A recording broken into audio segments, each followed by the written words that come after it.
আসসালামু আলাইকুম। এখন দেখবেন সংবাদ শিরোনাম। মহান বিজয় দিবসে জাতীয় স্মৃতিসৌধে রাষ্ট্রপতি ও প্রধান উপদেষ্টা শ্রদ্ধা, ৭১-এর বীর শহীদদের স্মরণে সর্বস্তরের মানুষের ঢল। নিরাপত্তার অজুহাতে মুক্তিবাহিনীর কাছে অস্ত্র জমা দিতে রাজি হয়নি হানাদার বাহিনী।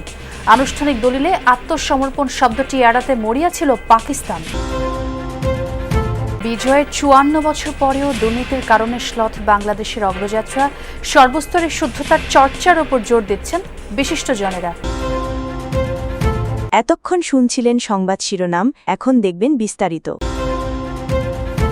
মহান বিজয় দিবসে মুক্তিযুদ্ধে বীর শহীদদের গভীর শ্রদ্ধাভরে স্মরণ করছে জাতি। সূর্যোদয়ের সাথে সাথে সাভারে জাতীয় স্মৃতিসৌধে জাতির শ্রেষ্ঠ সন্তানদের প্রতি শ্রদ্ধা জানান রাষ্ট্রপতি মোহাম্মদ শাহাবুদ্দিন। পরে জাতীয় স্মৃতিসৌধে পুষ্পস্তবক অর্পণ করে বীর শহীদদের প্রতি শ্রদ্ধা জানান প্রধান উপদেষ্টা ডক্টর মোহাম্মদ ইউনুস। এরপর সেখানে উপস্থিত থাকা মুক্তিযোদ্ধা পরিবারের সদস্যদের সাথে কুশল বিনিময় করেন প্রধান উপদেষ্টা।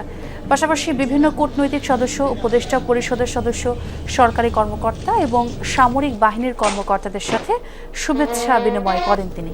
পরে উপদেষ্টা রিজওয়ানা হাসান বলেন, নির্বাচন প্রতিহত করতে চেষ্টা করছে একটি পক্ষ, সে কারণে জনমনে ভীতি সৃষ্টির অপচেষ্টা চলছে। সরকার সেই আতঙ্ক কাটাতে ব্যবস্থা নেবে বলে জানান তিনি। আর আইন উপদেষ্টা স্মরণ করেন বীর মুক্তিযোদ্ধাদের। প্রতিপক্ষ আরো বেশি সংগঠিত এবং সে পিছন দিক থেকে আঘাত করছে। এই যে পিছন দিক থেকে আঘাত, এটার বিপরীতে আমাদেরকে আরো বেশি ব্যবস্থা গ্রহণ করতে হবে এবং গ্রহণ করছি। আমরা নিরাপত্তা আরো জোরদার করছি। আমরা আশা করি এই নির্বাচনের মাধ্যমে একটা ভিত্তি স্থাপন হবে, যে ভিত্তিটা গণতন্ত্রকে যেমন সুদৃঢ় করবে, তেমনি জনগণের কাছে সরকারকে জবাবদিহি করতে বাধ্য করবে। মুক্তিযোদ্ধা যারা আছেন, আহত মুক্তিযোদ্ধা যারা আছেন, যারা আপনার ওই সময় নানান আত্মত্যাগের মাধ্যমে বাংলাদেশকে স্বাধীন করেছেন, তাদের প্রতি কৃতজ্ঞতা, শ্রদ্ধা। পরপরই মূলত সর্বসাধারণের জন্য জাতীয় স্মৃতিসৌধের মূল যে প্রাঙ্গণ সেটি খুলে দেওয়া হয়েছে। তারপর থেকেই মূলত হাজার হাজার মানুষের যে ঢল, শহীদদের প্রতি তাদের যে সম্মান, যে শ্রদ্ধা, ভালোবাসা জানানোর যে বহিঃপ্রকাশ, সেটি আমরা কিন্তু এখানে দেখছি। এখানে আগত প্রত্যেকটি মানুষেরই হাতে ফুল নিয়ে তারা এসেছেন। শহীদদের এই যে আত্মত্যাগ, এই যে তাদের যে রক্ত, এই যে তাদের যে আত্মত্যাগের মাধ্যমে যে বাংলাদেশ অর্জিত হয়েছে, সেই ত্যাগকেই তারা মূলত সম্মান জানানোর জন্য, তাদের প্রতি সে ভালোবাসা জানানোর জন্যই কিন্তু এখানে বৃদ্ধ থেকে শিশু, আবাল বনিতা, কিশোর কিশোরী প্রত্যেকেই তারা এসেছেন এবং তারা শ্রদ্ধা জানাচ্ছেন। সেই সাথে যদি বলি, এখানে আমরা দেখতে পাচ্ছি এই মুহূর্তে বিভিন্ন রাজনৈতিক দলের পক্ষ থেকে যেমন বড় বড় ব্যানার নিয়ে, ফুলের ডালা নিয়ে, বড় বড় মিছিল নিয়ে আসছেন, তার সেই সাথে কিন্তু আমরা একই সাথে দেখছি স্কুল কলেজ থেকেও কিন্তু শিক্ষার্থীরা, তারাও কিন্তু ফুল নিয়ে সকাল সকাল তারা এই জাতীয় স্মৃতিসৌধে এসেছেন। আবার যদি বলি, বাবা মায়ের হাত ধরেও কিন্তু শিশুরা এসেছেন, কিশোররা এসেছেন। মূলত মুক্তিযুদ্ধের যে ইতিহাস, মুক্তিযুদ্ধে এই যে ৯ মাসের যে বাঙালির জাতির যে রক্ত দিয়ে যে বাংলাদেশ স্বাধীন হওয়ার বিজয়ের যে ইতিহাস, সেটিকে জানানোর জন্য, সেটিকে ধারণ করার জন্য যদি বলি, বাবা মায়েরা তাদের সন্তানদেরকে নিয়ে এখানে এসেছেন, শিক্ষার্থীদেরকে নিয়ে স্কুলের শিক্ষকরা যেমন এসেছেন, সকল শ্রেণী পেশার মানুষই কিন্তু আজকে এই জাতীয় স্মৃতিসৌধে এসেছেন। যে কোনোভাবে আনুষ্ঠানিক দলিলে আত্মসমর্পণ শব্দটি এড়াতে চেয়েছিল পাকিস্তানি হানাদাররা। শেষ পর্যন্ত ১৬ ডিসেম্বর সকালের বৈঠকে রাজি হয় তারা। তবে নিরাপত্তা শঙ্কায় শুধু মুক্তিবাহিনীর কাছে আত্মসমর্পণে রাজি হয়নি পাকিস্তান। দাবি ছিল জেনেভা কনভেনশনের আওতায় সুরক্ষার নিশ্চয়তা। আর নিশ্চয়তা পেয়ে ভারত এবং বাংলাদেশ বাহিনীর কাছে আত্মসমর্পণ করে পাকিস্তানি বাহিনী।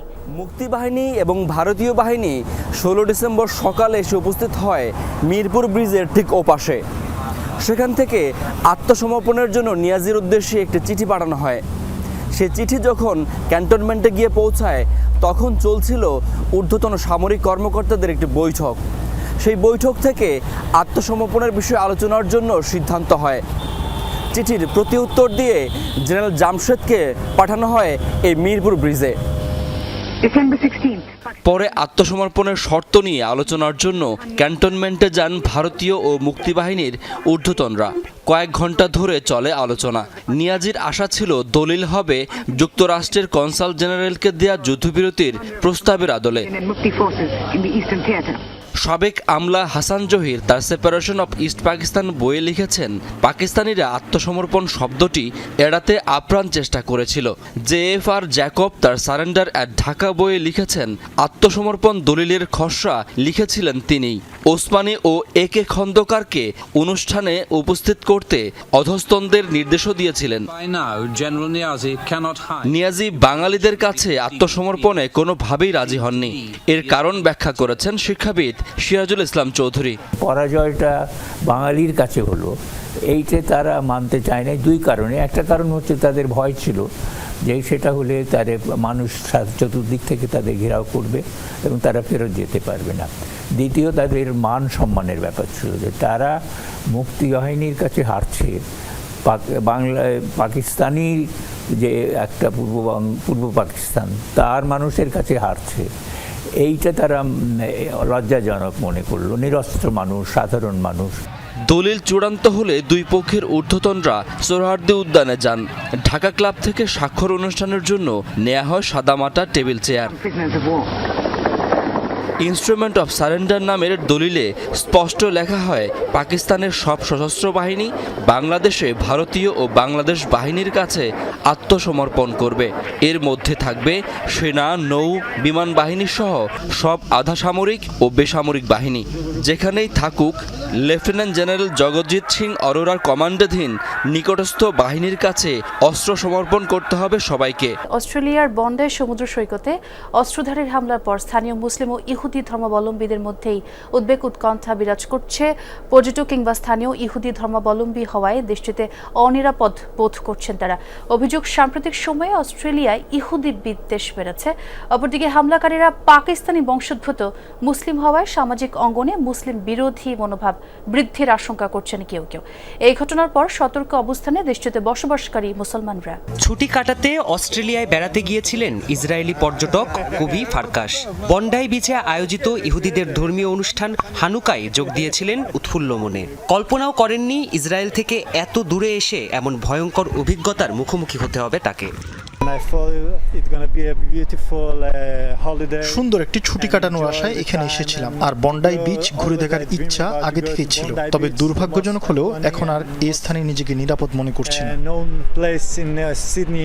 বন্ডাই সমুদ্র সৈকতের ওই সন্ত্রাসী হামলায় অনেকেই হারিয়েছেন পরিবার, বন্ধু ও প্রিয়জন। তাদেরই শ্রদ্ধা জানাতে ফুলের তোড়া আর মোমবাতি জ্বালিয়ে এই স্মৃতিসৌধ গড়েছে সিডনিবাসী। তবে শোকের পাশাপাশি স্থানীয় ইহুদিদের মনে ভয়াবহ এই হামলার দৃশ্য যেন স্থায়ী জায়গা করে নিয়েছে। অনেকেরই আশঙ্কা, দেশটিতে দিন দিন বাড়ছে ইহুদি বিদ্বেষ। এটা কোনো আকস্মিক হামলা নয়। হামলাকারীরা জানতো এখানে শত শত মানুষ একসাথে অনুষ্ঠান পালনে ব্যস্ত থাকবে, আর তাই এই স্থানটিকে তারা বেছে নিয়েছিল।